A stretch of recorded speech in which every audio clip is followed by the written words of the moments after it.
Ladies and gentlemen. Ladies and gentlemen. Podcasting since 2005.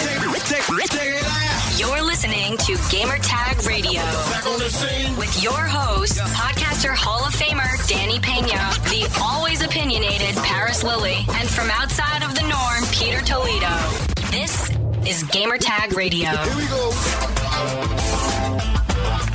Welcome to Gamertag Radio, episode 597. This is your host, Danny, and also joining me this week, my weekly co-host, the whole crew. We have Paris in the house. What's up? And also Pete. Yo. So what's up, guys? Ever since we released this PlayStation 4 Pro Roundtable discussion, wow, we've been getting a lot of crazy feedback. A lot of good ones, a lot of debates, a lot of like, fanboy stuff. It's like, I'm so sick of that crap. And but overall, I think people liked our discussion. I think it was good. It was really good. I think overall people liked our discussion. But look, I got to say something at jump. I just have to, because if I don't, I'll go crazy. So people are like, on social media, people are very mad at me because, look, I put my money where my mouth is. I got receipts like Whitney, and I got the and I got the PlayStation 4 Pro. Pre-ordered, paid in full. I'm ready for November 10th. People are like mad because I did that. And I will go back and I will just simply say this. Why do you care how I spend my money?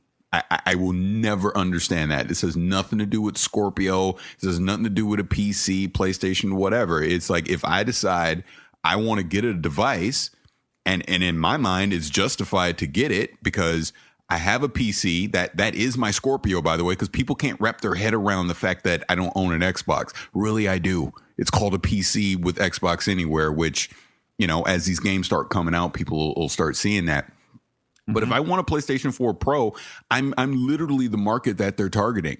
I have a 4K TV. It has HDR. I obviously play games in the PlayStation ecosystem. So why wouldn't I get one? If I can afford to get one, of course I'm going to get one. So I don't understand. Like, there's been people on Twitter that, and I understand disagreeing with me and having a different opinion. That's fine. Yeah, I love that because I love debating and doing all that stuff. But when you spam the same opinion to me 20 times a day, I'm just going to stop responding. Period. Yeah, it gets a little bit creepy. Yeah, it gets very creepy because I don't understand why people attached it. And I talked about this a couple of weeks ago. Why do you attach yourself to a brand? Why does it matter? If you love Xbox, love it. Get all the games on Xbox you want. Play all the Xbox games you want. The same with PlayStation. The same with PC. Hell, ColecoVision, if you like to get down like that. It don't matter. And Nintendo too. Yeah, I know Nintendo too. But I love Nintendo. But the point is, if that's what you spend your money on and that's what you want to play on and that's where your friends are, then have fun. Don't worry about the other guy that doesn't agree with you because he's spending his money on what he wants to spend it on. I will never understand that. It baffles me, you know, and I know fan mail will get into more on the PlayStation 4 Pro and some of the questions and all that. But, dude, it's like, relax on social media. Calm down. It's not life or death. It's not that serious. It's like, I promise you, if you talk to some of the higher ups at Xbox or PlayStation or Nintendo, they'll tell you the same thing. It doesn't matter. Play all the systems. Get all the games. You don't have to lock yourself into one. Of course, Why limit yourself, though? Exactly. Right? It makes no sense to me. It really makes no sense to me. But I just had to say that because, like, matter of fact, let me say this one last thing. Yeah. There was a dude, we were having a nice debate about 4K, the rendering, the sampling and all that. And the guy that asked me, he goes, well, have you played a native 4K game? And I'm like, yeah, I played The Witcher 3. You know, and I was like, well, let me take a screenshot of it so you can see on my PC, it actually recommends NVIDIA play it in 4K with these settings, right? I posted that screenshot. You'd have thought I was the devil himself by doing that. Dude's just mad that it was like, how dare you show that you can play that in 4K? You're looking for attention. And I'm like, what? I go, I'm answering. That doesn't make no sense. It makes no sense at all. It's like I'm answering a question. It's just silly stuff like that. I guess I'll never understand that, but whatever. Ran off. Keep the angry stuff coming because I love it. All right. All right. Head over to gamertagradio.com. or play.it/gamertag and listen to our past episodes. You also can find us on Spotify, iTunes, Stitcher, TuneIn Radio, and other podcast directories. Give us a call, 762-773-7GTR. That's 762-773-7GTR. Email us, fanmail@gamertagradio.com, or go to speakpipe.com/gamertagradio. You could also leave a message through there. So we have a lot of fan mails, a lot of questions, and also we have a recording a roundtable recording from Call of Duty XP. We're going to play it later on during this episode of GTR. By the way, episode 600 is coming very, very soon. Working some stuff behind the scenes. We'll see if it happens. Once I get a confirmation, I'll definitely will talk about it a little bit more later on, and hopefully we could get the listeners to be part of this episode. So stay tuned. Another thing, too, shout out to Drink Champs, DJ EFN and Nora. I was hanging out with them during the weekend. Check out their podcast. They're part of the Plate family. Had a great time hanging out with them. And also, we definitely going to be part of their podcast. I think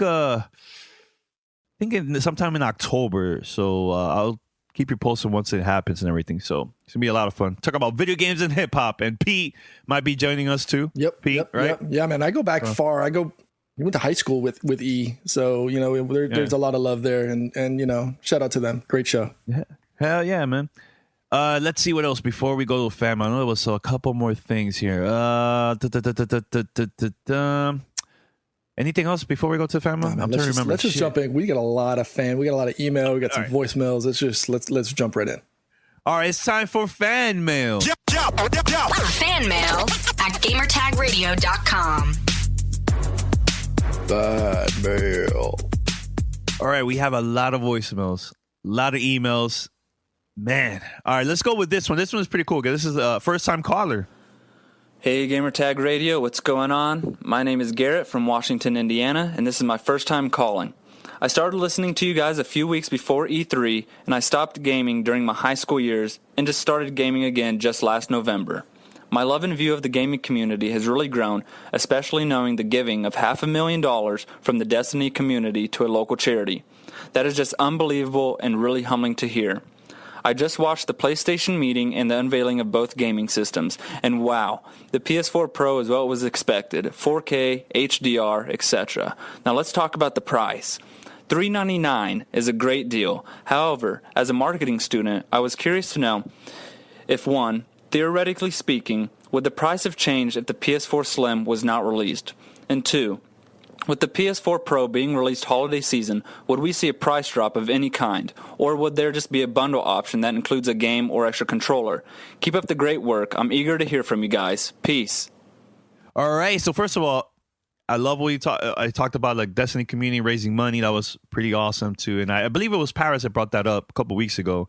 And that's the power of the community, man. Everybody get together. You guys could do amazing, amazing things, man.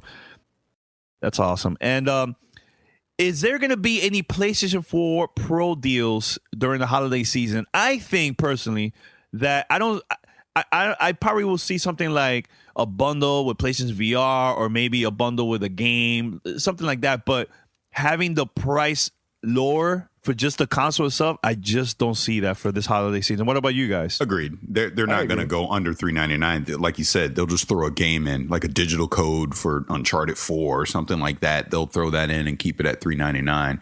But I mean, I think a bigger question is, do we think this thing's going to be a big seller this holiday? I don't know. I honestly don't know. Like I said, I'm getting one, obviously, but I don't know if the market's going to be out there, because realistically, the people that already have a 4K TV and HDR, that percentage is probably small, to say, all right, I'm going to upgrade to go get a Pro. So you're really looking at people that saying, I'm going to get a Pro and I'm going to go get a 4K TV. So that's a lot of coin to spend, all at once during the holiday. So I'll be very curious to see. I really will. I'll be curious to see. I think the PlayStation 4 Slim is going to sell more than the Pro, man. Oh, yeah, big time. I mean, I also think that the Xbox One S is going to sell a lot of units, too. I just don't see just thinking overall, forget about the hardcore gamers, they buy everything, but I'm thinking about the parents, the casual consumer. They go to the store, Black Friday, they'll see a multiple, consoles, and they see $399, $299. They're gonna go with the cheaper price, you know. And they don't care about the whole 4K thing, man. Yeah, you know, and I still say, well, see, a little bit, because if you do value for value, Xbox One S at $299 is the better value because you get more for your money in that same $299 thing. But with that said, I mean, hell, Best Buy right now is doing the new PlayStation 4 Slim, Uncharted, and their new Elite wireless headset for $299.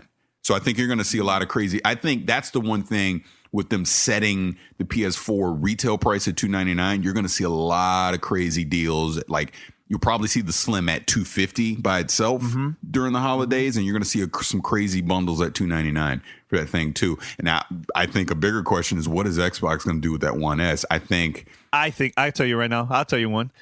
It all depends on the market. So they could easily, like how they've been promoting through Twitter and social media, get the 4K Blu-ray player, digital, all this stuff for $299. They could do signs like that and just push it hardcore, like in different retail stores across the country, especially during the holidays. Because remember, their focus is to sell this console during the holidays. Sometime throughout the year is a little bit slow, but when it comes to like September all the way to like December, they really push this console hard, man.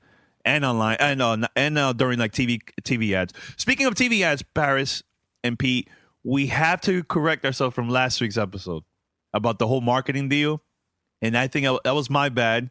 I messed up. Last week I mentioned that Titanfall 2 had a marketing deal with Sony. And the reason why I said that, everybody has to listen to this, because every time we go to like an event and we play a console, a game in different consoles, most of the time it's because they have a marketing deal. So let's just say a couple years ago, actually last year when I went to Sweden, Star Wars Battlefront, they were really pushing the PlayStation 4 version a lot. So I was like, okay, this is a marketing deal, which we were correct. There was a marketing deal with Sony and Star Wars. Or let's say this past E3, it was Battlefield 1, and it was the Xbox One version. And they even had celebrities playing the Xbox One version, everything during E3, and so on. So that right there, they have a marketing deal with EA and Microsoft and EA. But this one, we played, I believe, PlayStation 4 version of Titanfall 2 during E3. So we automatically thought, okay, they have a marketing deal with Sony.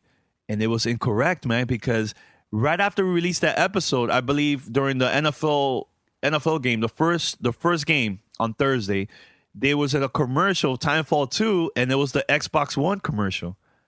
So a lot of people were hitting me up about that, and I'm like, wow, I think I messed up on that one, you know? So just wanted to correct myself on that, and that was my bad. So, and I think Paz and Pete, you guys have more information too that we've been getting.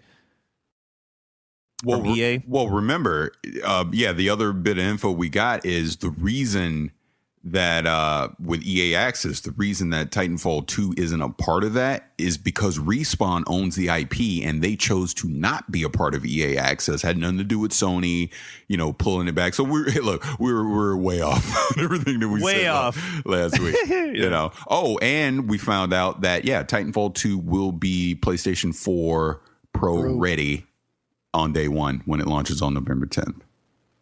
Awesome. Anything else, Pete? Sorry, I cut you off. No. That's fine. I'm good. We're good like that. I totally agree with all of our statements. All right. So should we go with an email before we play another voicemail? Yeah. Let's switch it up. Here. Okay. Go for it. This one is regarding 4K from Karamo. I'm hoping I did not butcher your name, so I apologize if we did in advance. I know who this is, and this is a joke that goes way back into the Gamercast Network days. Just call him Camaro. Camaro? Okay. All right. This one comes out to Camaro. Thank you for writing in. Hello, guys. Huge fan of the show. Just to note, I started listening when Paris joined. Great fan of the Uncle Gamer radio show. I think Paris might remember me because his beta code for the first Little Big Planet game came from me. Anyways, I wanted to ask, if what I see on screen with a PS4 Pro is the same on a Scorpio, regardless of how it's getting to my screen, what does it matter? I want to know what you all think of this because I believe 4K is 4K regardless on how it's achieved. Just want to know what PC owners think of this. Danny can chime in too, but I would like to ask him to stop dreaming. Let me dream. There aren't going to be any $350 native 4K. Love the show. Keep up the great work, guys. Thanks for writing in. All right. Well, in my opinion, I'm sorry. I'm Danny Jr. again. I people off. This is kind of just like I've been talking on social media back and forth with some people the last few days.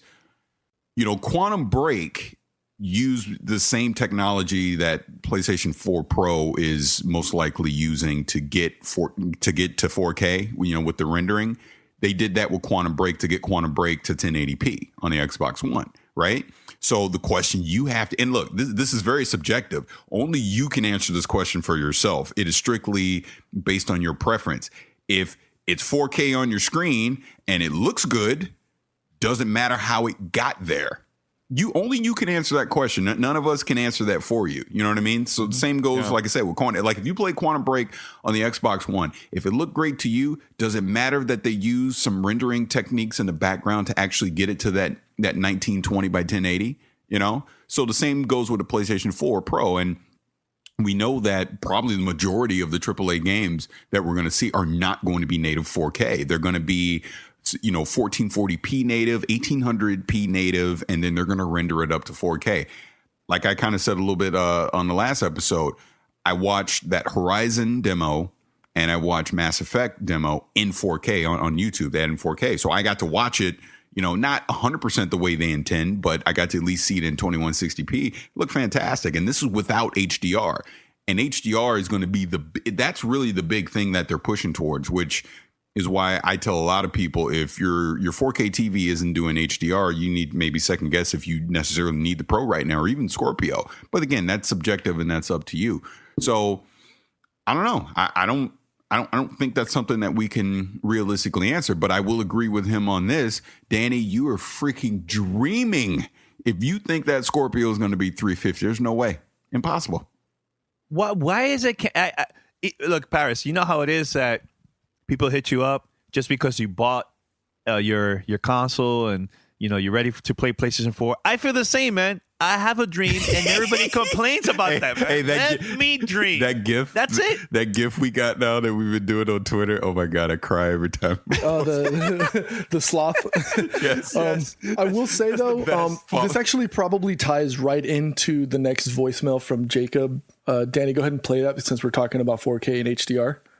Okay, let's play right now. Hey, what's up, Gamertag Radio? It's Jacob giving you guys a call from Charlotte once again. This call is in regards to the new 0.5 system, you know, the Scorpio and the PlayStation Pro. This is my dilemma. I have a 4K TV, but it's an entry-level 4K TV, so it does not have HDR capabilities. I do have both the PlayStation 4 and Xbox One. Do you guys think I should upgrade my consoles or my TV? What do I do here? Because from what I gathered from the Sony press conference, yeah, I have 4K, but HDR is really, you know, the new thing. And, you know, what do I do? Also, I just bought my TV like earlier this year. So, your thoughts? All right, thanks, Jacob, for the voicemail. Your thoughts, guys. Pete? Actually, this is actually a great segue. This is why I wanted to bring in this audio. People have to understand that HDR and 4K are two separate things. And I know he had a question about, you know, what should he do? I would say check your TV first. If it is, it could be HDR compatible, or it could have a patch that needs to be applied to it. I know my TV, when I got mine in December of last year, did not have HDR out of the box, but 3 or 4 months later, Sony pushed out a patch to support HDR. I know LG has done it. Samsung has done it. I'm not familiar with any of the other TV manufacturers. I'm pretty sure Vizio has. That's more of a Paris question because he's a Vizio fan. So I would check with the manufacturer to see if it's something that can be pushed to support HDR, if not already. So I take that into consideration. Now, as far as which one you should get, again, as we've been saying, do what you and your pocketbook allow. which also doesn't break up your marriage or your relationship at the same time. So that's what I would say. Just to add on to what he's saying, as far as like the Vizio goes, because matter of fact, I plan on getting another Vizio that a Vizio P series that does HDR for this very fact. You have Dolby Vision, which is one standard of HDR, and then you have HDR10, which is kind of like the open source HDR. And HDR10 is what the Xbox One does, Xbox One S does, and what the PlayStation 4 Pro does. Here's the thing when it comes to TVs. If your TV already has Dolby Vision, then they can patch in with a firmware update to get to HDR10, which is what the Vizio P series did, because Vizio P series launched with Dolby Vision, and just recently they patched in HDR10, so it can do both. I know LG also does both with Dolby Vision and HDR10. Samsung, for example, right now, they don't do Dolby Vision. They only do HDR10. So we have to see which standard's going to win. So if you're looking to get a 4K TV now, get one that does Dolby Vision, because then you're safe, for the long term. But if you get one that just does HDR10, but Dolby Vision somehow, some way winds up winning out the standard, you're screwed, because your TV can't be firmware updated to do Dolby Vision. If that's making sense, to what we're talking about. So you got a couple choices. Invest in one that has Dolby Vision right now with HDR10, and you're good to go. Get one that just has HDR10. Cross your fingers that it wins the standard war, or wait until you see who actually wins the standard war. So, like I said, I'm gonna get a Vizio P series of 50-inch, because the 4K TV that I have in my office does not do HDR. The one I have out in my living room does, and I want one in my office that does HDR, because that's where I'm primarily going to game on. So I'm going to take the 4K TV I have in my office, kick that into the bedroom, and I'm going to put the Vizio P series here in my office, and that would be my primary driver. So, it's, like he's saying, where he already has the 4K TV that doesn't do HDR. Dude, it all depends on your wallet, man. How much disposable income and what you want to spend. I'll say this: if it were me and money was tight, I would just wait. Period. I don't necessarily see a reason to get a PlayStation 4 Pro. I'd probably wait it out until Scorpio and just see what happens. At that point, do you want to get a Scorpio? Do you want to get a Pro? Do you want to get both? Whatever. And then make your choice if you feel like you need to upgrade your TV. Because I think he said he just bought it, right? This year? Yeah. Yeah. Earlier this year. Yeah. I'm not swapping that thing out if I just bought it. Look, exactly. my wife check with the manufacturer. Yeah. Definitely check with the manufacturer, because they do have updates that come out as long as it supports it from the back end. Does it require 2.0 HDMI? Or 2.2? It turns out HDR does not require it. You can get HDR, and that's why Sony's able to get away with upgrading the PlayStation 4 to HDR, because all you need is HDMI 1.4 for that. I was doing a little digging. Is 1.4 the minimum requirement for that, or is it 1.3 or 1.4? I don't know if it's the minimum requirement, but I know 1.4 supports it, and most modern consoles that you see now, unless you have a super old TV, most of them have 1.4 now anyways, but you can check on your own. It's not something I'm not 100% sure on. And the Xbox, just so you know, the Xbox One does have actually both of them do have, both of the consoles, the Xbox One and the PS4 are HDMI 1.4 compatible. The One, right? Yeah, they're compatible. The One S is 2.0. Correct. Yeah. All right, so this email is from a new listener all the way from Mexico. His name is Don. Hi, I hope you are doing great. You don't need to read this email on the podcast if you don't want to. Sorry about my English. It's not my native language. I'm reading it because it's good to get emails from new listeners and stuff. So keep on sending emails, man. New listener, but already a big fan. Keep up the awesome work. Before you start any other podcast, there's already working cross-play between PlayStation 4 and PC in Rocket League. It's called PSYNet Rocket League. I play Rocket League a lot on my PlayStation 4, and every game you are matched with players on the same network with the PlayStation 4. Best wishes to you guys. I will write you more later with more questions and stuff. So and so on. So Don, thanks for the email. Welcome to Play It, a new podcast network featuring radio and TV personalities talking business, sports, tech, entertainment, and more. Play it at play.it. Back on the scene. This is Gamer Tag Radio. Have you guys experienced? Have you guys tried this? The, PlayStation 4, PC Rocket League online? Because I haven't. I have not. Unfortunately, I've not either. Okay. Well, any listeners out there, let us know if you have, and tell us how was that experience. Was it smooth, fun, and so on? Let us know. But shout out to Don for the email. I believe we have more voicemails. Which voicemail you guys want me to play next? Let's do number 2. All right, let's go with number 2.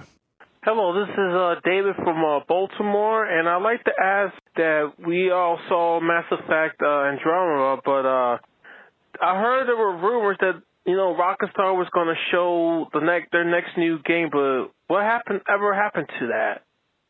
And all that. I'd like to thank y'all for following my questions and keep up with the good work on the show. Thanks. Thanks, David, for calling in. I know Strauss Zelnick has said in the past that there's 2 primary permanent titles for Rockstar, and it's Grand Theft Auto and Red Dead Redemption. And at this point, honestly, all we've really seen is an alleged leaked map and an alleged leaked image. There's been a couple of LinkedIn updates, and people have been practically assuming for the best. Rumors were supposed to be at E3, Gamescom afterwards, but they never showed up. And it was a last minute nix from the PlayStation Technical Showcase last week where they unveiled the PS4 Pro. Some people are saying that was a rumor, but I think the rumor has gotten a lot more legs since, because we've got people from different media outlets who have heard from their sources and confirmed, just unable to release the information, that they were supposed to do a Red Dead Redemption unveiling, but for some reason they backed out last minute and said, no, we're not going to do it. Which is, it's Sony's, it's Sony's show, so they can do, I'm sure they probably said, we're just going to release, just Sony information. We don't want to try and steal any thunder away from any of the hardware stuff. I really think that a Red Dead Redemption 2 title is in the works. We've got way too many, I don't want to say leaks, but too many mistakes done via, either artist websites or LinkedIn updates where people have, accidentally put that information in there. There's actually an artist that had a whole bunch of facial renderings from, cowboys and Indians and various. And then as soon as that information hit the internet, all of a sudden, all that information was removed from the artist's website. I think it was an artist used to work at Crytek or something like that was now, working on allegedly on the game. So I really do think that Red Dead Redemption 2 is going to come. When it's going to arrive, I don't know. I think it's been 4 years now since the original came out, which in my opinion is probably for the best. Let them take their time. We've seen what's happened, and I think we talked about this on the last show. We've seen what happens when companies take their time with releasing. A perfect example, and we probably harp on this every show, is The Witcher. Witcher, they took 5 years to come out, and we've seen the results. And I think, and talking about Project Red, Cyberpunk 2077. We've heard that. It's probably up there in the levels of vaporware, right? But it's not vaporware. It'll eventually hit the market. It's going to come out. And I take the time. Please take the time. We've seen what they've done with all the other Rockstar titles. Take your time. Give the gamers what the gamers really want. Take your time, make the good, proper game, and then release it. Hi, good evening, GTR. This is Zach Mashimoto, finally back in the States. I got a quick question. Do you guys know what the resolution is for the PSVR? And after that Neo presentation today, buying a new TV with the Neo is still cheaper than what I spend on my PC, a rig that gets built every 2 years. All right, thanks. Have a good show. Okay, bye. All right, thanks for calling in. Concerning VR for the PlayStation VR, I believe it's the 5.7 inch, and it displays at 1920 by 1080. The actual unit itself actually is an OLED display, and its split vertical resolution is 960 by 1080 to each of the eyes. So it is 1080. You can connect it to 4K and PS4 all you want, but ultimately all these displays, all the VR models typically push out to 1080. I don't think you're going to see anything at 4K for a while.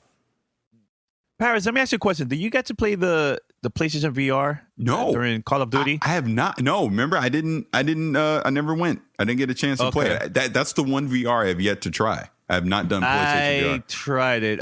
It gave me a major headache. I got a little bit dizzy. I don't know if it was because of the game or maybe it was just too hot that day or what, but I got sick playing it. I'm not going to lie, man. So, I don't know. Not for me, but Interesting. I mean, it's not one of those. It's just an add-on. It's not like, and plus it's free. So you could actually play that Call of Duty and stuff. It's basically, the ship version of the, like one of the campaign levels. It's something like that, similar, and you're like fighting other ships. It's like, I don't know. It's not for me, but.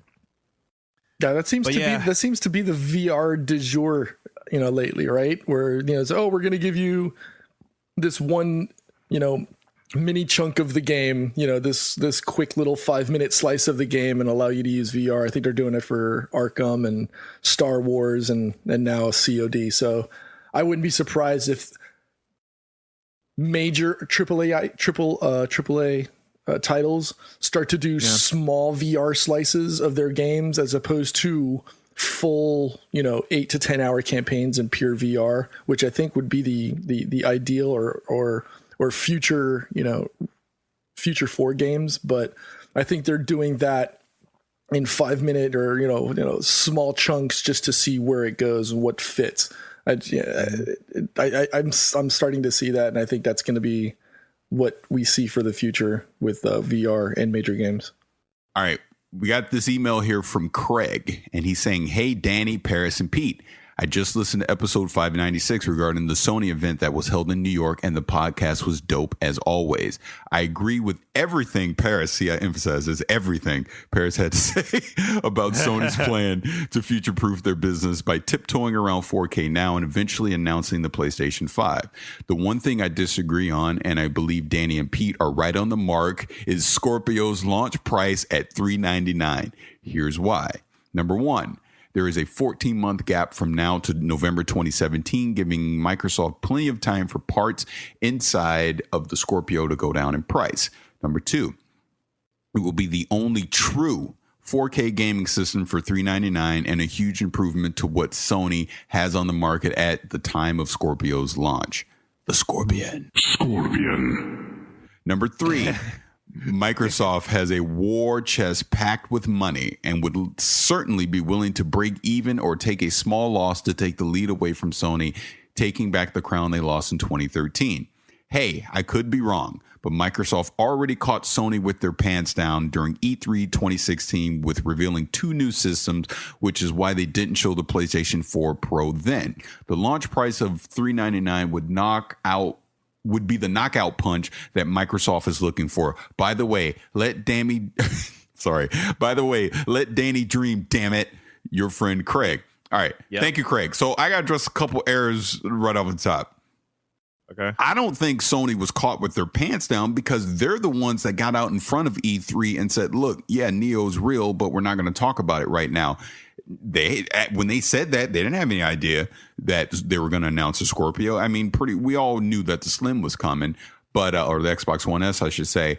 But if you look at what the Pro is, they didn't change anything. So I don't really think they didn't panic, is what I'm trying to say. It is what it is. You know what I mean? From all the rumors that we had before E3. So I don't think their pants were caught down. Now, go ahead, Pete. I'm going to say something. So I think because of the closeness of the November launch, so unless they had planned or they had the potential or possibility to extend or postpone the release for the Pro, I think with E3 in June being so close to November, 5 months, you need technical lead time to be able to source parts to compile and put these things together and test to make sure that the launch goes successful.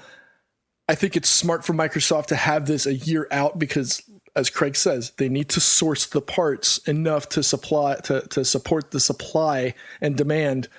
It was too close for Sony to be able to hit market in November for them to, make a change or do anything with regards to it. So I think November was always their release mark to hit holiday season 2016. Any variance of that would have probably been a bigger downfall or a bigger problem, let's say, for Sony at the end of the day. And I think it does make sense. It gives them a 14-month gap between now and next year for Microsoft. When you're buying products at that large of a quantity, and whether you're actually physically sourcing them in a warehouse or it's, based on future, demand, you're going to get a serious discount on purchasing. So Sony's still going to get a chunk of that because they are going to have the only Blu-ray player in their boxes anyways. But I think I still stand by it. And I think Microsoft is going to price that at $400, price match it with a bigger, better device, doing true 4K gaming. $350. I think Danny's on the wacky tobacco. No, $349, $399. Okay. Before I got to address the price thing, but I got to go to one other thing because I've been waiting to rant about this one. He puts in all caps that the Scorpio is a true 4K gaming system. You don't know that. You only know what Microsoft told you, like you just said, 14 months out of whenever the system comes out. We don't know if every game on this system is going to be native 4K. What we do know is it's going to have 6 teraflops. Tell me something else about Scorpio. You can't, because that's all they told you. And they promised true 4K. And I'm not saying it won't be, but all I'm saying is this. People are making huge assumptions with Scorpio way too early in the process. We have yet to see a dev kit. We have yet to see an actual game. And when I say a game, I'm talking a AAA game running on Scorpio dev kits or Scorpio hardware. Until then, this is freaking vaporware. And I don't care what no one says. You can be mad. You can be as mad as me. You can be as mad as me as you want to be. But this is vaporware. PlayStation 4 Pro is tangible. It's real. We've seen games running on dev kits for it now, so we know exactly what it is. We've seen the actual specs of the system, so we can realistically talk about it. Until we get to 2017 and Microsoft actually starts talking specs of Scorpio and we see games running on Scorpio, it's freaking vaporware. And the reason I bring that up is the price. I know they say 6 teraflops. Yes, he is correct that, talking about it now, they have time. Prices of tech is going to go down. If they hit $390, I'll say this: if they hit $399, that true 4K gaming native stuff, I refuse to believe it will be. As we sit here today, I refuse to believe that's what it's going to be. I think this thing's going to be $500, in my personal opinion, because if they're going to really go all out and make this the hardware monster that we think it's going to be, you can't hit that at $400. And I know he brought up, they got the war chest and they'll take a loss. Look, my math, I'm not good at math, okay? But I'll say this. Yeah. Oops, I did it wrong. I was going to do a calculator. I'm dumb. But my point is... Live on the podcast. Hey, congratulations. Yeah, I know. It's great. They got to stay in.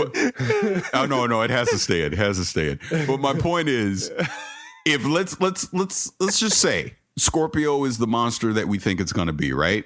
And that the parts of it, just to make the thing per unit, is $500, right? You're really going to tell me that Microsoft is willing to take $100 loss? Hey. Well, they did in the first console. Let's say 20. Let's say there's 20 million Scorpio units. That's a low number, to be honest, because it'll probably sell more than that. Let's say there's 20 million Scorpios that are sold at $100 loss. Do the math. You really think Microsoft's going to do that? Sony did it for 5 years with the PlayStation 3 before they hit the profit. The first console did it. Well, yeah, PlayStation 3 did it because they had no choice after they launched it at $600 and no one was buying it. So then they just started slowly lowering the price down to be realistic. I'm saying you're talking at launch. At launch.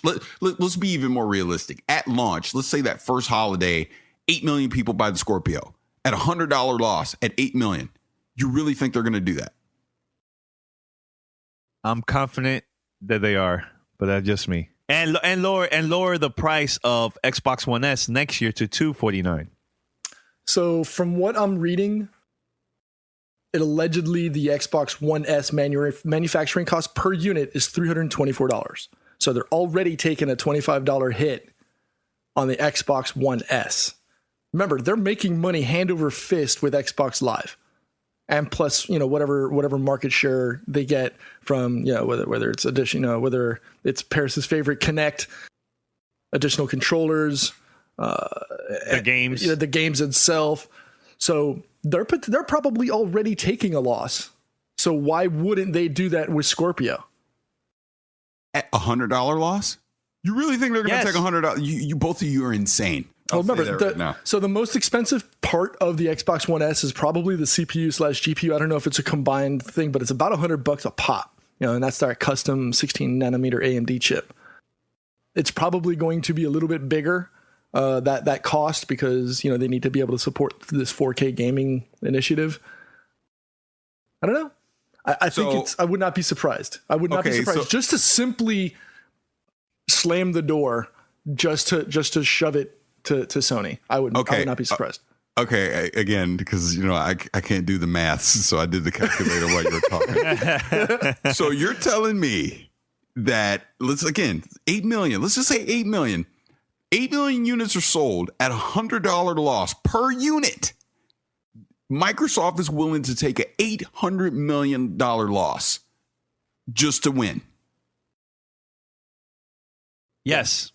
You're insane. Both of you are insane. You know why? You know why? Because here's one thing, and you could go back to the archive and listen to one of the interviews that we had with Michael Pachter. What was the first thing that he said? He goes, Microsoft only cares to be number one. They do anything that it takes to be number one. So Microsoft is willing to lose $1 billion off the top. Let's just round it up. They'll lose $1 billion off the top to prove a point. They did it with the first console, Paris. Why not? They won't do it again? Why not just sell that 500, break even, and still sell your 8 million units that you were going to sell anyways? Because the hardcore crowd's going to buy it regardless, and then wait till next holiday to start cutting the price down. I'm just telling you. It all depends. Look, I understand where you're coming from, but it all depends on the fans too. The fans of Xbox. Like, are you willing to pay $499? Let's say $500, whatever, just to get Scorpio next year? Or we just go, hold on, or you will just buy the $249 or $299 Xbox One S next year and just play that, or just stay with the PC version and that's it. It's up to you. Personally, I think that they're gonna have that console cheaper. It will be dumb for them to have a $499 because if they really want to compete with Sony, and also we don't know what Nintendo's doing by the time their new console comes out sometime next year, they're going to compete and they're going to have a console for cheap. They can't have it for the most expensive console out there. It just doesn't make sense to do that. By the way, Paris, that price, that $324 is based on the 2 terabyte Xbox One S. So that's just what that whole thing is. And there's if people are really interested and really want to go through this, there's a company called IHS Market. I believe the website URL is technology.ihs.com. You can go and see what the bill of materials or breakdown is. It even goes down so far as to insertion costs, which is what it takes to compile and put the unit together before it hits market. So, we're talking $312 for the physical box, $12 to compile and assemble, and so it comes out to $324 per Xbox One S 2 terabyte version. So it's just, you're going to see some variances when you go to the 1 terabyte or the 500 gig version. So if you want to do the math, if you don't even have to do the maths, Paris, it does it for you here on this website. So if you want to go and see no calculator, no calculators for Paris, you just read it. It's already done for you. So you can see what the Xbox 360 did, what the Xbox One, what the Xbox One S, and see, what the potential price. Obviously, we can't see what Scorpio is going to do because they haven't unleashed or revealed any of the hardware that's going to be inside it. But don't be surprised. Don't be surprised if they actually do that. I'm gonna reference a couple things here, and then I'm gonna shut up about. Whoa. Okay. Wow. All right. First and foremost, don't forget Phil Spencer, out of his own mouth, off of those emerald lips, he said this is a premium product and will be priced as such. Just remember, that's all I'm saying on that. Secondly, they can get away with charging $499 for this thing early on and God bless him because I love him. It's, our friend Southbound, who we met at E3 and everything, is on Twitter. They do a podcast. Dude, you cut him open and just emerald gems just fall out of him because that's how much he does sip from the emerald chalice pretty hard because he loves some Xbox, and there ain't nothing wrong with that. I say it in jest because I love him, but the point is this: he will spend $500, and you can't tell me there's not 8 million other people out there globally that would spend the same thing at launch. Of course they would. Yeah, I'm not saying and they're marketing. Not in Temecula though. No, but the point is this. If Scorpio is truly what they said it was at E3, and it's this powerhouse that does native 4K, I don't think they'll hit 60 frames per second, but let's just say crazy enough they do. 4K native, 60 frames per second on their games, the VR options, all that stuff. And they say it's $500. Thing will fly off shelves. It'll fly off shelves at launch. So why would you undercut yourself at launch? By, hey, let's just take $1 billion loss because we want to win. They're not going to do that. No way. Look, 450 max. See if Danny's changing his stance now. Hey, Danny. Stick to your guns, Danny. Hey, Danny. Follow your dreams. Follow your wallet. I'm always following my dreams, man. Always. By the way, all right. Very quick, Paris. I know we running out of time. Very quick. I know we have one more voicemail to play. I know you posted an article on our chat about was it the nail in the coffin of Xbox One or something like that, the PlayStation Pro? Yeah, and like I even said, ignore the title because, dude, that's another thing. All the freaking clickbait articles that came out this week. Oh, Sony's gonna charge you to patch the 4K, and it's like, no, it's like we love to say, on our chat, read. That is not what he was saying. And then Sony had to retract that. Look, they screwed up on the Bethesda thing and the mods. I give them that. But again, this article you're talking about, take the title out of it. It's basically they just talked to a bunch of different industry people like Michael Pachter and some other people that, they project what things are going to do.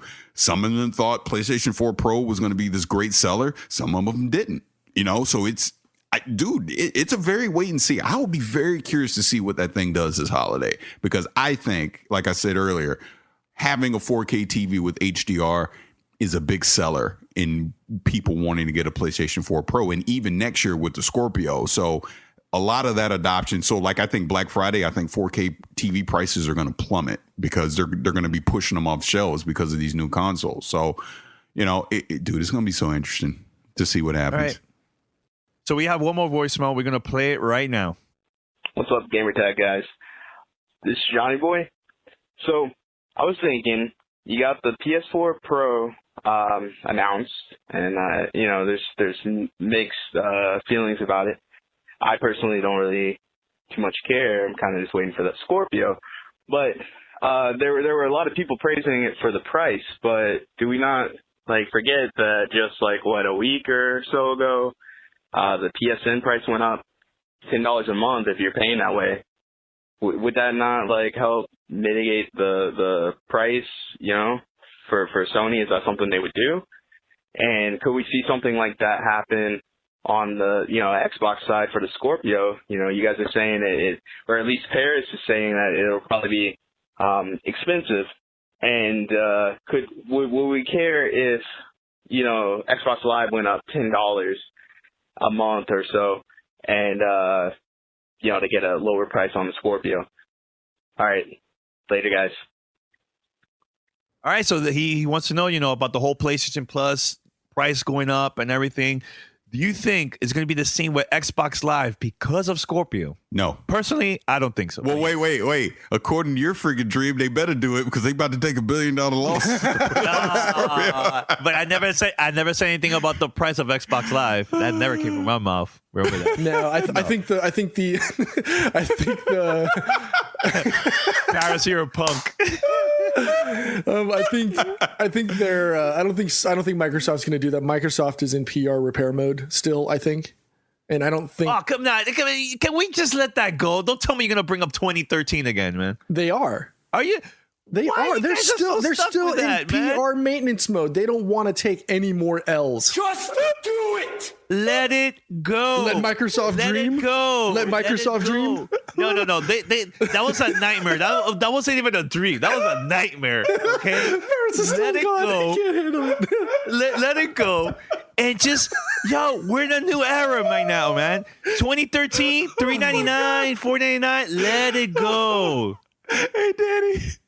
What? Just let Phil Spencer follow his dreams. Let Phil follow his dream. Let Phil dream. Let Phil dream. Oh my God. Let Phil dream. Hell yeah. Oh my God. Oh, you know what? One of our listeners, some of you have to be amazing with Photoshop. Can we get, if any of you guys follow us on Twitter, there's this sloth, follow your dream thing. Some of y'all, I know y'all have the abilities and skills to do this on Photoshop. Can one of you guys please swap out and put Phil Spencer's head on that? Yeah, And or share it. something. Or do a let Phil Spencer dream. A nice meme, a nice little picture. That would be hilarious. I'll die laughing.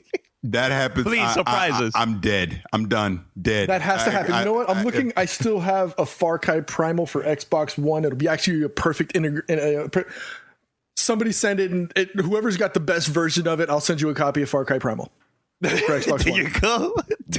Whoa. I have to pause on this. Like, again, what Johnny Boy's thinking, I really don't think Microsoft would do that at all. But again, we're talking about holiday and these crazy bundles. Literally, Walmart right now, you can get the Xbox One S 500 gigabyte version with a 4K Blu-ray movie of your choice and the Elite controller for $390. Oof. Holy woo! Where? Walmart. Damn, I was just there yesterday. That's what I'm saying, dude. That's what I'm I was just there yesterday. There are going to be some gangster deals this holiday for all this stuff, man. So, hey, Black Friday is going to be nuts. All right, so right now we're going to play this audio that I recorded during Call of Duty XP. I was there with a couple of journalists. We had a roundtable Q&A with the senior producer of Call of Duty Infinite Warfare. His name is Jack O'Hara, and listen to this Q&A roundtable and enjoy. And we'll be right back after this. Welcome to Play It, a new podcast network featuring radio and TV personalities talking business, sports, tech, entertainment, and more. Play it at play.it. Back on the scene. This is Gamertag Radio. Voicemail at 786-2737-GTR. Yep. And let's get it going on. I have talked with a few of the players, and they told me just after an hour or 1 hour and a half playing time, it is, from their feelings, slower. Yeah, sliding is much less sliding. The jumps are less high. It's true. Yeah. Really? So you're talking percentage points. Talking feeling of the guys. Yeah. The guys told me it feels a little bit slower, less sliding, and less high jumping. Yeah. That's true. Yeah, it's a very conscious decision to just dial it down a little bit. That would be my question now. Yeah. Why? Mainly because when you're having engagements where you're, one of the biggest problems you identify is people getting outside of the field of view.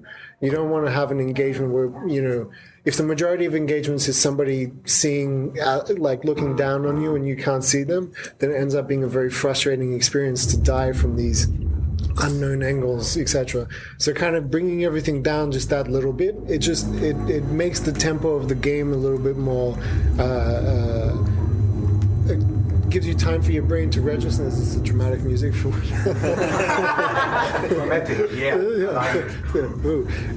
it kind of helps the engagement stay more focused, more concentrated, and kind of leads to a more satisfying experience, in our opinion. Another example I'll give you is at some point we had, during Ghost, we had a much shorter respawn time. So every time you got killed, you would watch yourself die for like 0.5 seconds, and we did work to shorten that duration by letting you queue up the kill cam.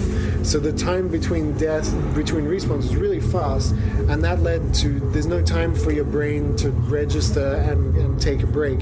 So just by increasing that to 0.75 seconds, people actually get a like, oh, I acknowledge what happens, I understand who shot me, and then the game feels better to them. So we're really talking like tiny little numbers, and it just changes the feeling. 0.5, now it's 0.75. Yeah. And your brain? Yeah, people register. My brain also. It makes a difference. Like it might be like 4 or 5 deaths in a match. Yeah. And it's just that little extra, like, oh, that guy shot me, he's there, and it takes a little, it just makes that a little extra step. Talking about percentages, just, sorry, last question. You're all finished, right? The jumps are cut by what? 0.5% or? No, that's a little bit more. That's a little bit more.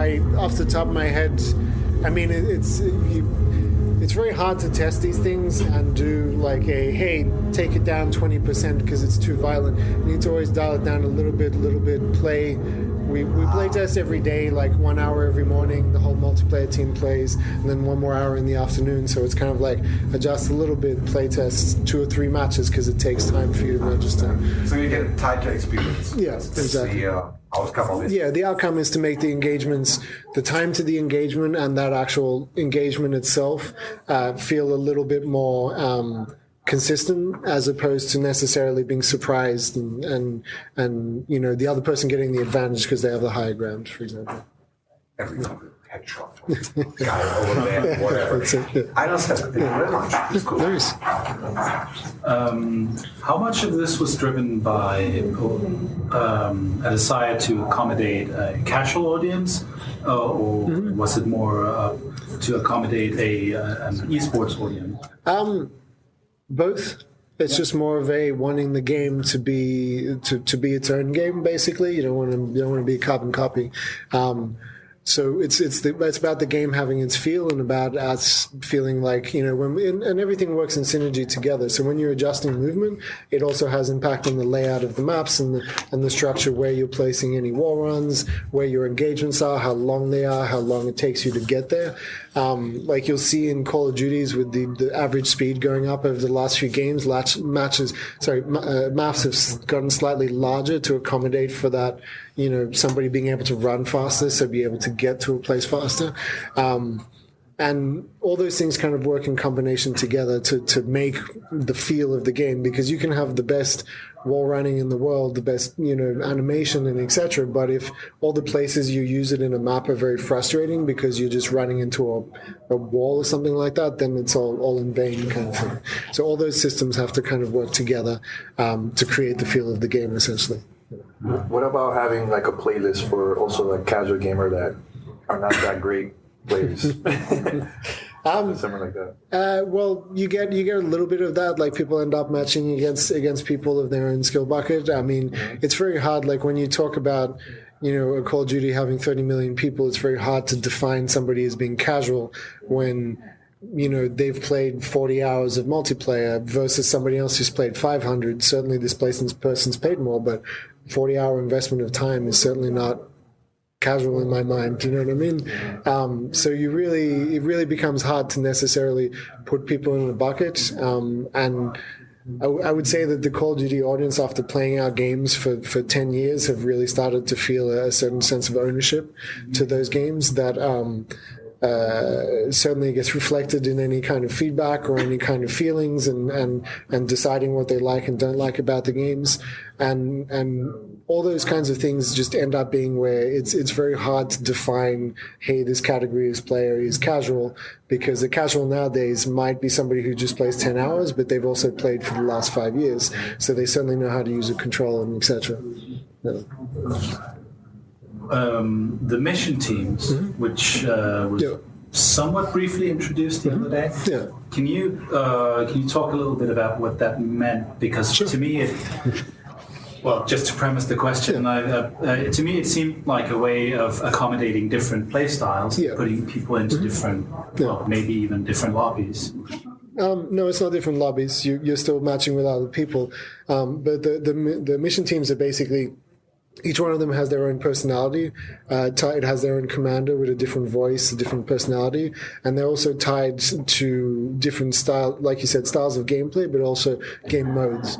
So you get the first one that's meant to kind of help people come on board, and especially some of the more casual audience. We give them, when we say casual, I mean like people who this might be their first Call of Duty.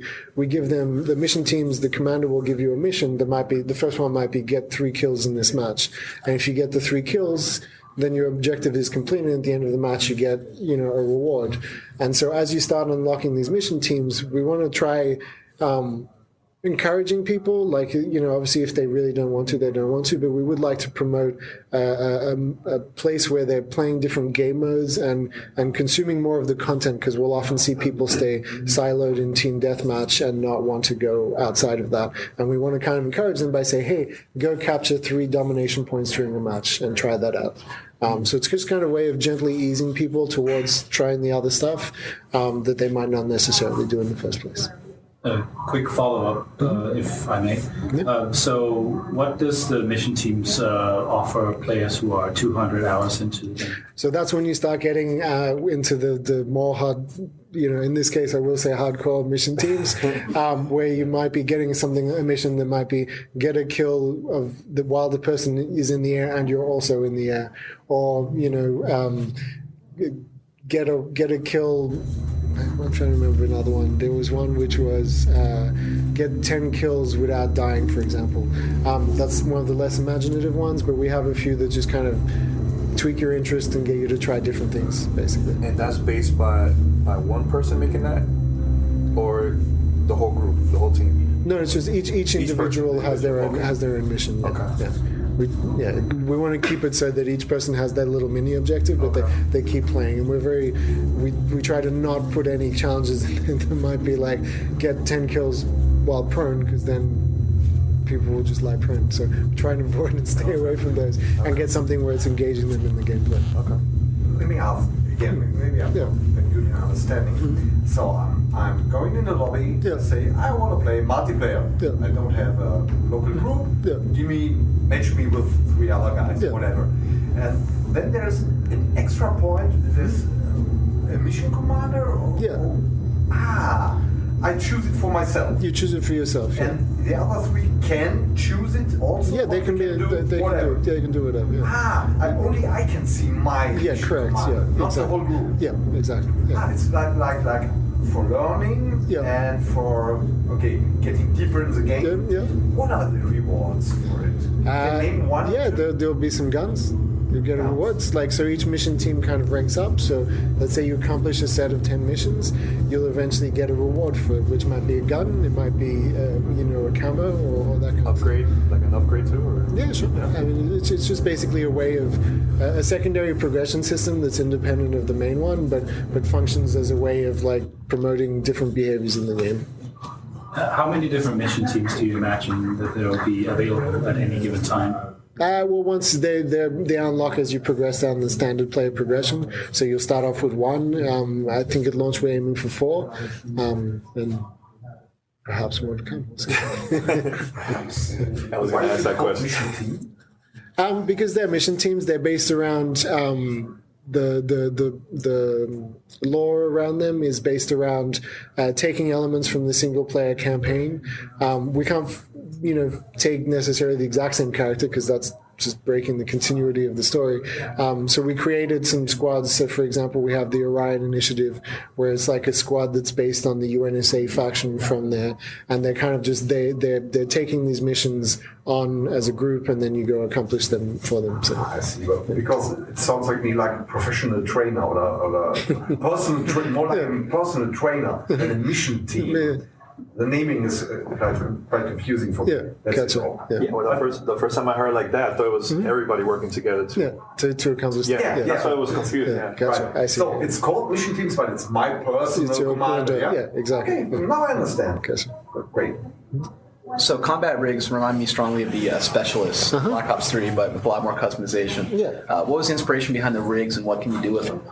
So when we started off down the road of making combat rigs, this was 2-3 years ago, and the main thing we wanted to do is kind of isolate and distill the play styles that we see in the general population. Obviously, not everyone fits in the exact box, but we wanted to take. So, for example, the Warfighter is based around the mid-range combat, mid-range run and gunner. Then you're going to have the Striker, which is more of a team-based, helping your teammates kind of archetype. And then the Phantom is around the stealth. The FTL is that's one's my favorite. It's more the guerrilla style tactics, a little bit more stranger stuff happening. And then the Synaptic, which is pure run and gun speed based. And then you have the Merc, which is based around a class of players that like to play defensively, maybe a little bit slower, with some occasional bursts of combat, and especially around like game modes with objectives like domination, etc. So taking these play styles and what we wanted to do is our fiction is that it's basically you wearing the suit. It's a piece of equipment that's reinforcing your playstyle, and we want to give people the choice to customize the gameplay, not just the way they look, but actually customize what's happening to them in game. So in the case of the Merc, for example, if you're a little bit defensive, but you're a little bit more, you like to attack sometimes, you can equip his combat ability, which is the Bull Charge, where he pulls out the shield, starts sprinting slowly, and if he hits anyone, they go flying off into the distance. If he combines that with, say, his trait that Man-at-Arms, which lets you carry an LMG and move at a slightly higher speed than if you had an LMG without it, kind of promotes a defensive style play, but with a little bit of offensiveness in these bursts of moment where he's going to activate the Bull Charge, take a point, or try and counter the enemy. We really, like I said, we see these trends in the population. Mobile mid-range is 30% of the population, but you also know that no one can fit in one exact box. So you want to have blurred lines in between where people can kind of choose to mix and match and get synergies. So, for example, the FTL guy, one of his combat abilities is FTL jump. It's a small range teleport, and if you combine that with his trait that drops super bags that when you pick them up they recharge your energy, then you'll be able to kind of combine the two and get teleporting a little bit more. Since it's not a lethal ability, we want you to be able to use it for tactical positioning, like maybe I'll get a kill and there's a second guy coming and I can use to escape. So we really want to provide this depth of engagement on the gameplay customization. Real cool. And going off the rigs, in sort of picking these playstyles and these abilities, is there any sort of playstyle or ability that you felt was too crazy, maybe too sci-fi that got cut? Yes. We started off the game like you'll see. Also, we have a lot more equipment, and the equipment has much more varied usages that it's traditionally had in our games. There's even a few that weren't in the game. We have another one coming, which is the deployable cover that you throw it down and a small wall of foam comes up that you can take cover behind. We started off by prototyping a lot of different ideas, and some which were amazing for the person using them, but terrible for everybody else.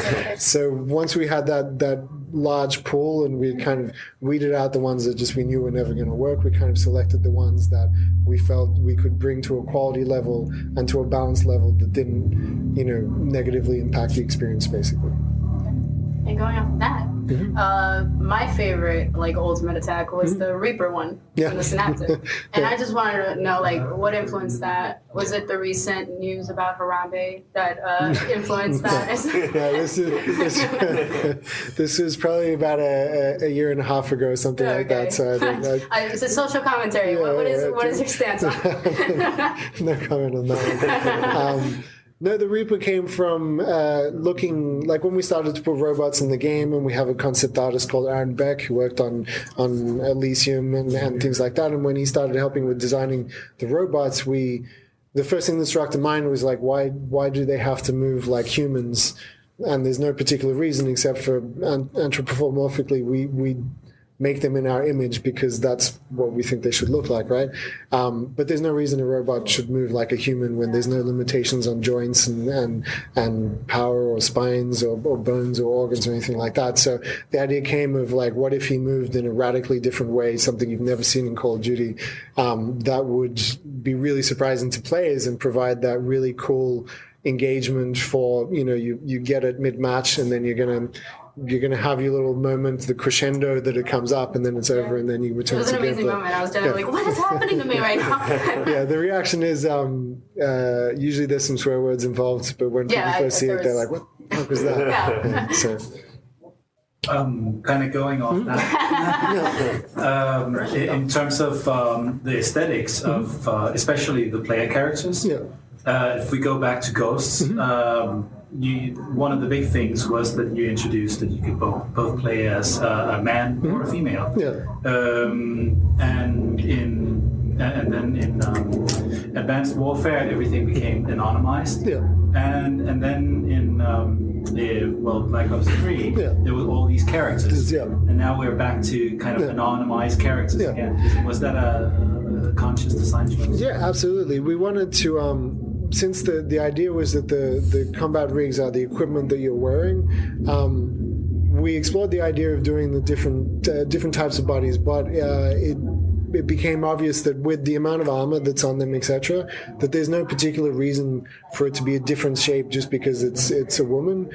So they're kind of gender neutral, and you'll see throughout the mission commanders that get introduced to you, a couple of them are women that will be wearing the same combat rig as you, to just kind of reinforce that point that it could be anyone in that suit. It's not a burly dude necessarily. The same thing happens when you're playing. Like, you'll see every class of characters. You'll hear female voices, you'll hear male voices, just to kind of reinforce that point that these are gender neutral. And we kept them. We wanted the face masks just to continue that, sticking with the fiction that it's supposed to be yourself in the suit. So everyone's Samus. You just don't know what's inside. Yes. Okay, I'll go for it. Going back to the esports, because that's a big thing. In Black Ops, you can choose between maps your specialists. That's right. Now, I tried it. You can, in one map, in one game, you can choose the next respawn, another rig with another payload, another trade. Yeah. You think that will be good on esports, or will it be a bad function? Because what would be going on if everybody could switch whatever? Or is it a good thing? Well, we're not discussing the details of esports just yet. I will say that we asked some pro players from both US and EU to come play the game with the studio, give us their feedback, and discuss their thoughts on the various, like, ban and protect, pick and ban, and all those kinds of systems, so that we can get to, we really want to support esports and help them make a spectacle that's amazing to watch for everybody. So we'll have some more announcements for it soon, but right now we're just continuing with the but for information. place, you can. Correct, yeah. One game, one match, you can choose whatever you want. And next you can get another ring. Yeah. Is there any advantages for that, though? Well, you lose the super, so it's actually a disadvantage if you don't time it correctly. So if you were to wait till your super's full and then switch rig, you lose your super, so you've actually put yourself at a disadvantage. So the main reason for it was wanting a little bit of flexibility, the idea being, it's equipment, so you're just changing your equipment, and that you can provide a variety of tactics, because especially on longer team-based modes that are game modes with objectives, you're going to end up with potentially a lot more interesting combinations, which are, hey, what if a team suddenly switches because they've been triple capped and they need to take them back and they don't want to, they're then just not able to. So they're going to try and change up the tactics and see if they can take back that point by surprising the enemy with a different configuration. In practice, we see people slowly start to use it. It's certainly not something that people are used to, so they just people are just wrapping their heads around it and starting to use it more and more, right? So we're excited to see what comes out of those tactical changes. It's right. Yeah, you can. Yeah. One map you can change wherever you respawn. Yeah. Until the time's up. What you mean, like? Until the time from the game is up. You can. But I think the question was, for clarification, you can change the rig mid-map. Correct.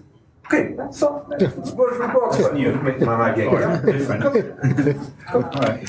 So what's changed about the chain movement system? Is it similar to Black Ops 3, or is there a whole new layer to it? So we spent a lot of time talking to the Treyarch guys. We went down and talked to the Overwatch guys.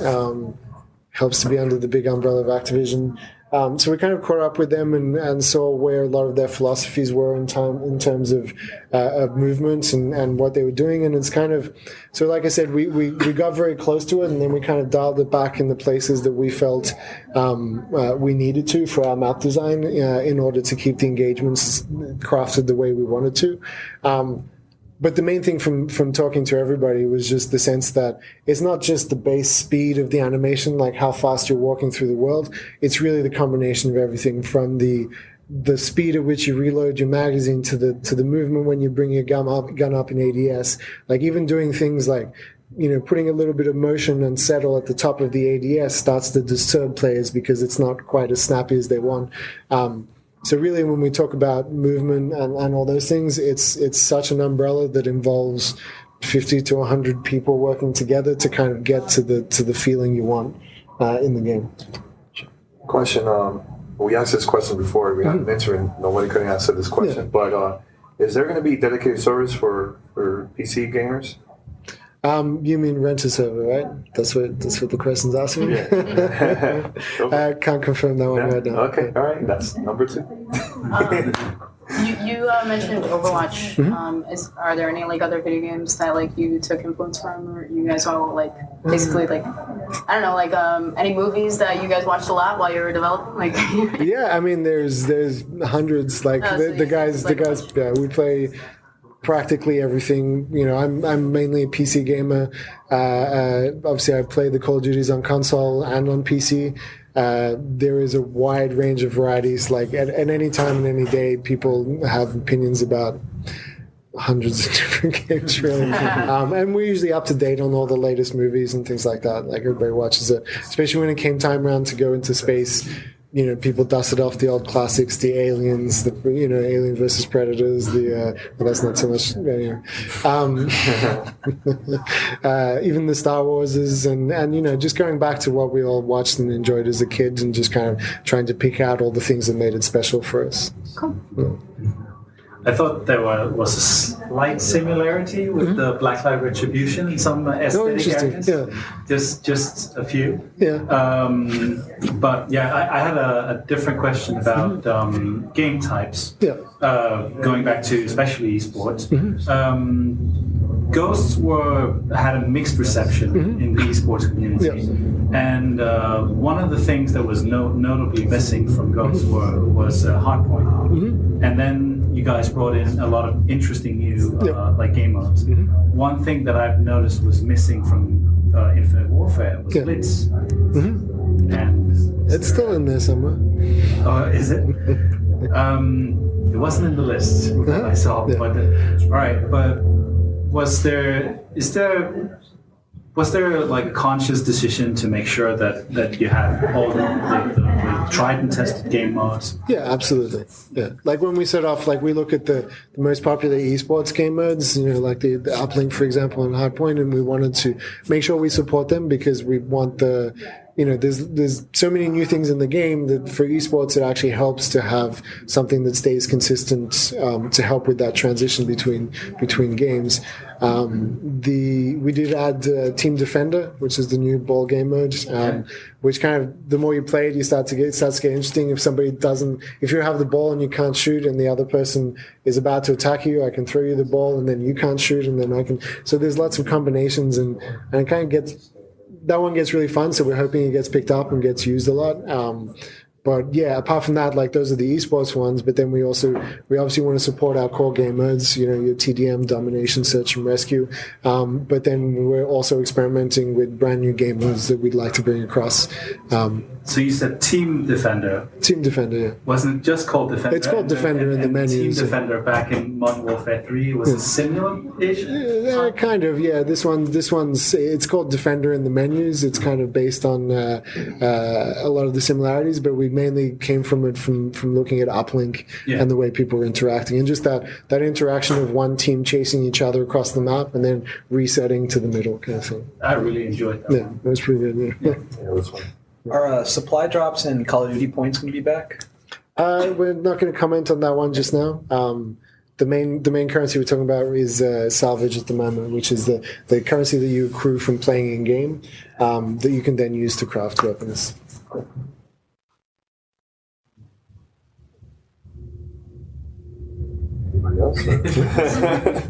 So 3-lane maps, right? That's going to happen this time around again? Yeah, there's so what was the decision in doing that? Like, is it like just you guys prefer it? The community liked it? Was there something that? A bit of everything. The main thing we want to make sure is that we have variety in the maps. Like, we don't want to have just one type. So we have 3-4 really strong 3-lane maps. Then we have some smaller scale maps like Frontier, which are more close gun, run and gun. Lots of tight corners and 90-degree angles kind of thing. Then we have our strong 3-lane maps. We also have one map that's more of a kind of circular one. The main idea was to have variety, because as people play hundreds of hours, you really want to have the opportunity to play in different styles of maps and find the ones which you like. And we're bringing back Terminal as our pre-order map, which doesn't follow any of the recent Call of Duty map design rules. It just lives back then. So we've had to massage it to account for advanced movement, because the first time it was hilarious the first time we played it, but it was a little bit brutal in that people could cross the map in 2 seconds just by double jumping through a window, and then here I am. So it's been a lot of fun adapting that one back and kind of adding some fat around the edges to account for the faster speed, and really just trying to get that keep that core experience that everybody remembers Terminal, but still have the fresh gameplay in it. When the energy weapons were, when you guys talked about the energy weapons the other day, something was said about new damage mechanics, which I didn't quite get. Can you explain that? That was probably Joe talking about the damage shells. It's more about the range of fall off on the guns and how that trajectory of. So Joe wrote himself a bunch of tools that basically exposes, graphs, all the different numbers, because there's about 100 different settings to tune on every gun, and it's all about I don't want to speak too much in detail about it because I feel like I might say something wrong, or out of ignorance. But he tuned it a lot, so it's shelf damage is in we tune against at this distance it takes 4 bullets to kill, for example, and then if you exceed that distance, then it's going to take 5 bullets to kill. So you go down the shelf, and then you go down a further one the more the distance increases, and it gives you a slightly more predictable engagements than necessarily having a linear kind of fall off on the damage. So mainly it allows him a lot more simplicity when he's tuning the guns. It's a lot easier to wrap your head around than necessarily saying, if I move within this range, then it may or may not be the bullet that kills me, and that kind of gives you this inconsistent experience as you're running across it.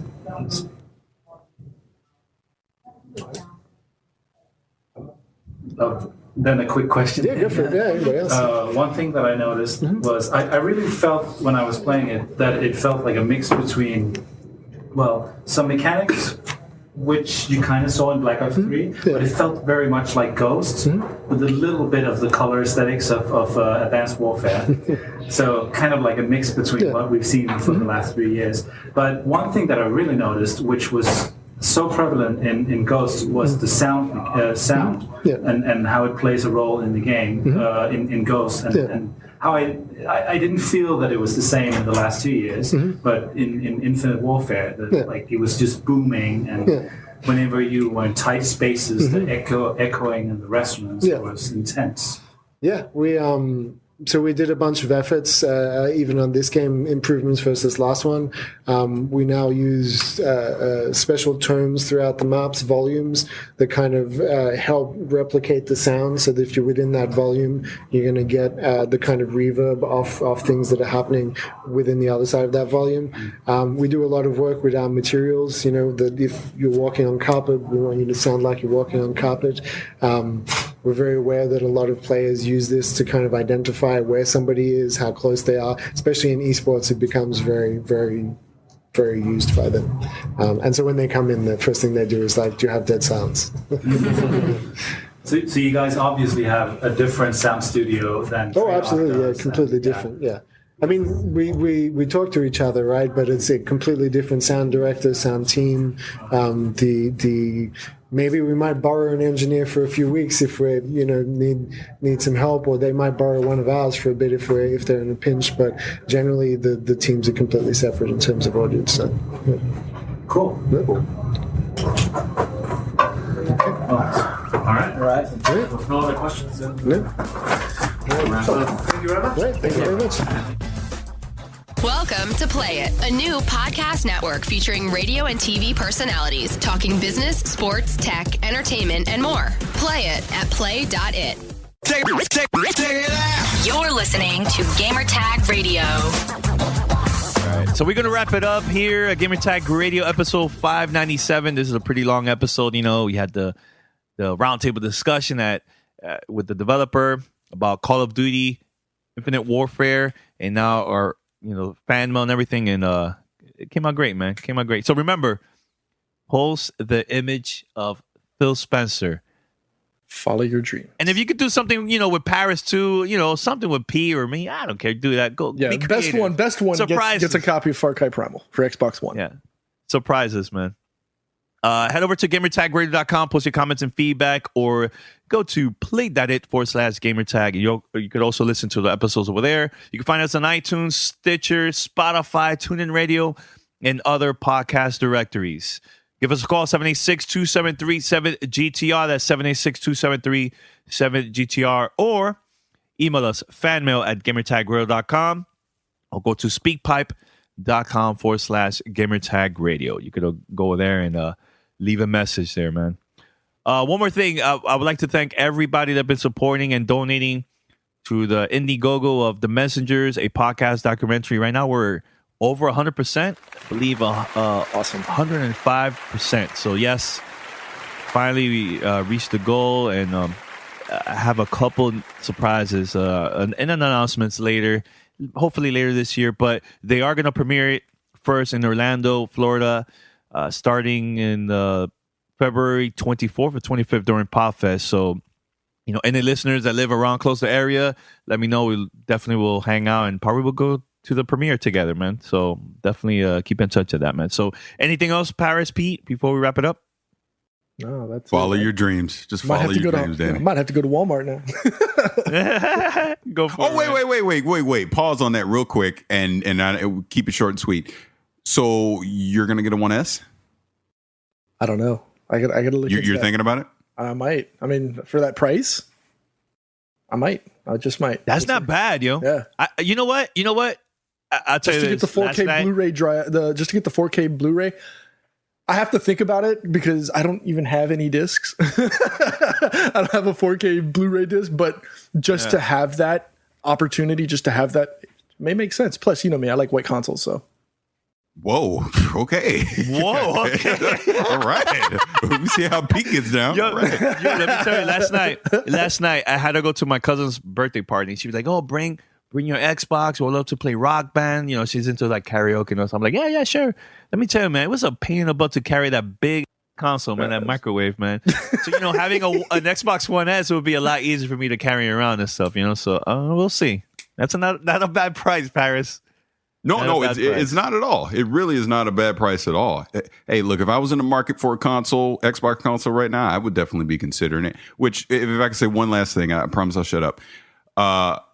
Because again, the people mad at me about not having an Xbox. Someone did ask me on Twitter. They're like, "Hey, if there was a multiplayer game that came out that you would want to play with your son," because hey, Pete can even attest to this. Shout out to Brian and Kevin and all those guys who were running Destiny last night to raid with my son.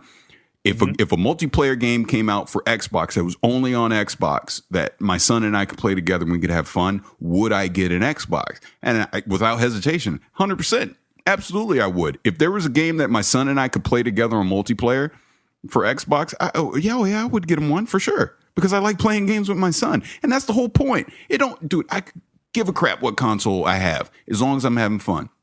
If I need an Xbox to have fun with my son, then I'm getting an Xbox. Bottom line. I hope that helps everybody.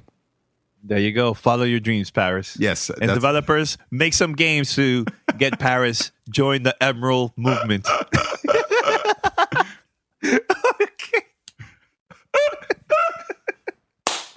can't stop laughing. I think we're going to wrap it up. Oh, my God. I'm done. I don't know why that's so funny, but it is. The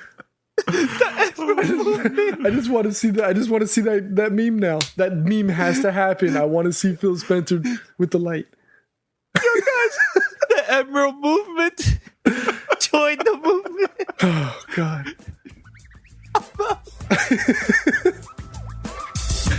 I can't, yo. I'm in tears. I'm in tears, yo. Oh, my God. I'm good. I'm out. Until next time. Peace. Thanks for listening to Gamertag Radio. Be sure to like us on Facebook and follow us on Twitter.